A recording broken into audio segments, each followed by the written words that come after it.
Hi, today in front of me VIVO IQOO U5X and I'll show you how to change icons shape with the X icon changer app on this device.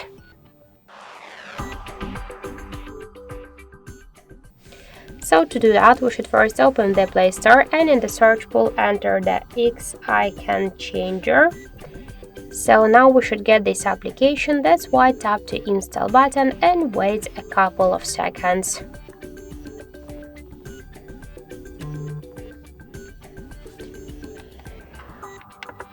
So after that, just tap to open the app.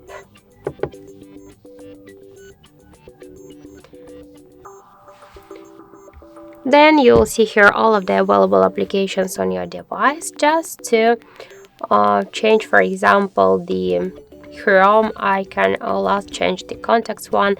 To select the application, click to this edit icon to rename it. If you wanna change and use the one from these available default icons from this folder, select one from these icons here.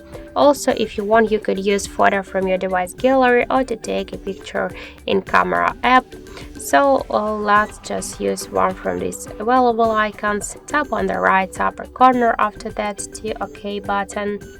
Now we should just keep the ads. Tap to X icon and click add automatically. We could go to desktop directly or to change next icon by the same way. So that's it. Let's check just the new contacts icon and where is the regular one. So this is the regular icon. So now we can see here the changes. So that's it. Thank you for watching, and if you find this video helpful, leave thumbs up and subscribe our channel.